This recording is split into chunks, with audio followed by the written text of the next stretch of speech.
élection. Je vous remercie. Merci. Pour le groupe socialiste, démocrate et citoyen, Monsieur Fouillère, vous avez la parole. Madame la maire, chers collègues, une barrière de bulles contre les déchets dans la Vilaine, un sauna à Bréquigny, un food truck solidaire au Blône, un terrain de à Arsenal-Redon, une piste de danse aux Prairies Saint-Martin, mais aussi des aires de jeux inclusives, des abris de vélos sécurisés, encore un lieu dédié au Palais Breton. Il faut le dire, les 31 projets retenus par près de 17 000 Rennaises et Rennais à l'occasion du 5e budget participatif de la ville de Rennes sont ingénieux, respectueux de l'environnement et profondément altruistes, à l'image de leur quartier, à l'image de leur ville. En dessinant un futur proche qui fait la part belle au sport, à la culture et au vivre ensemble, ces projets parviennent même à nous faire oublier quelques instants ce sentiment de lassitude alimenté par une crise qui paraît sans fin. Pour la 5e année consécutive, le budget participatif a donc massivement mobilisé les petits comme les grands, les associations comme les habitants, pour faire vivre la démocratie dans chaque rue, chaque place, chaque recoin de Rennes. Et quand je parle de mobilisation massive, je n'évoque pas seulement le vote des habitants pour leur projet préféré. Ça, c'est la partie émergée de l'iceberg, si j'ose dire. Non, le budget participatif, c'est bien plus que cela. Ce sont des centaines de citoyens engagés qui donnent de leur temps et de leur personne pour imaginer des projets qui tiennent la route, qui sont utiles au plus grand nombre et qui s'inscrivent dans l'histoire et l'architecture de leur ville. En effet, durant plusieurs mois, et ce malgré les contraintes sanitaires que nous connaissons, les habitants ont œuvré à la consolidation de leurs idées, qu'ils ont ensuite présentées publiquement avant de les soumettre au vote. Tout ce travail n'aurait pu être réalisé sans l'accompagnement des services de notre collectivité, que je tiens, une fois de plus, à remercier pour leur dévouement constant à servir la population. D'ailleurs, de nombreux aménagements nés des premières éditions du budget participatif ont désormais partie intégrante du patrimoine rennais. L'aire de jeu à Auberture, l'abri urbain pour les sans-abri, le skatepark de la ferme des Galets ou encore la fontaine Maginot. Nous pouvons être fiers du succès de ces opérations dans lesquelles la ville investit 3,5 millions d'euros chaque année.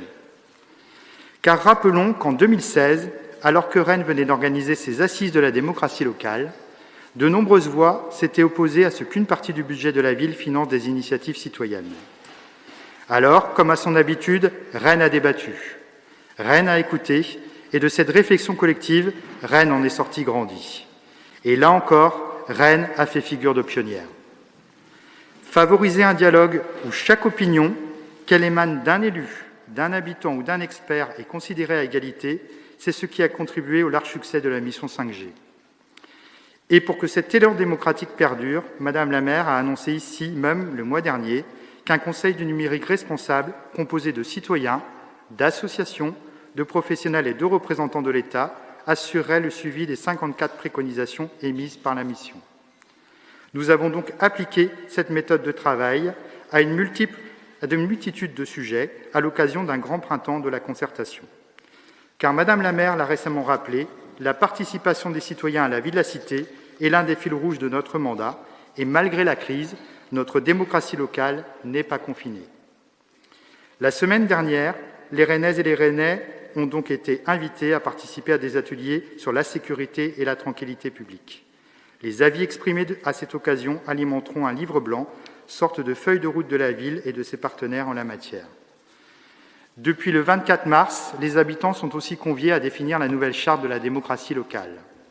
Au cours de 5 ateliers, chacun pourra dire comment et à quel moment s'il souhaite s'impliquer pour sa ville. D'ici l'été, habitants, associations, urbanistes, promoteurs, propriétaires et bailleurs pourront également participer à l'élaboration d'une charte de l'arbre en ville.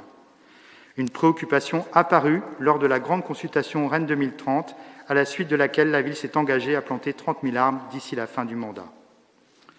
Dans le cadre de la fabrique citoyenne, les habitants ont aussi été amenés à imaginer le futur centre aqualudique de Villejean. Leurs 260 propositions ont nourri le projet qui vous sera présenté ce soir. Ce conseil débattra également des modalités de la future concertation sur les quais de la Vilaine et du centre-ville nord. Enfin, ces derniers mois, un jury citoyen s'est réuni pour réfléchir à une charte construction et citoyenneté qui permettra à la population d'examiner certains projets urbains en amont de leur réalisation.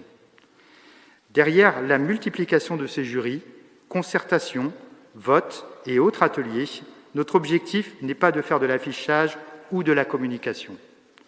Non, notre ambition est que tout à chacun participe à la démocratie. Pour cela, il nous faut aller chercher les laissés de côté par ces dispositifs. Celles et ceux qui sont éloignés du numérique, qui sont porteurs d'un handicap, qui s'imaginent trop jeunes ou trop vieux, ou à qui on a fait comprendre que le milieu social ou le quartier dans lequel ils évoluent les excluait de fait de la vie de la cité. Notre ambition est de faire comprendre aux habitants que non seulement leur avis nous intéresse, mais que nous allons en faire quelque chose. Car l'un des plus grands dommages causés à la démocratie et à la cohésion de notre société ne vient-il pas du choix délibéré d'ignorer l'avis des citoyens que l'on a soi-même sollicités? L'issue donnée aux propositions de la Convention citoyenne pour le climat n'est qu'un exemple parmi d'autres de ces choix politiques qui, en restant sourds à la volonté générale, ne font qu'alimenter la défiance envers la parole publique. La vocation de tout responsable politique devrait pourtant être de renforcer la confiance en l'action publique et en nos institutions. Au niveau local, comme au niveau national, les initiatives foisonnent pour intégrer les citoyens à la vie démocratique. Je pense par exemple à la plateforme Parlement et citoyens qui permet à tout à chacun de contribuer à l'élaboration de la loi. Nous devons continuer à faire preuve d'ingéniosité et de détermination pour relever ensemble tous les défis qui nous attendent. J'ai parlé du climat, mais la jeunesse nous mobilise également, vous le savez. Persuadée qu'elle a beaucoup de choses à dire sur ce futur dont elle aura la responsabilité, nous avons engagé une réflexion pour développer un budget participatif des écoliers. Cette initiative rejoindra l'Observatoire citoyen de la vie publique et l'Office métropolitain de la citoyenneté écologique, deux engagements de campagne qui favoriseront les projets citoyens. Notre ambition est qu'en prenant part à notre démocratie, chacun puisse goûter à ce que Julia Cagé appelle le bonheur public dans son ouvrage « Libre et égaux en voix ». Il est donc de notre ressort collectif de rendre la participation citoyenne incontournable et, grâce à elle, de favoriser la justice sociale, l'inclusion et l'émancipation de toutes et tous. Je vous remercie. Merci mes chers collègues. Nous reprenons notre ordre du jour. Je vous informe que le rapport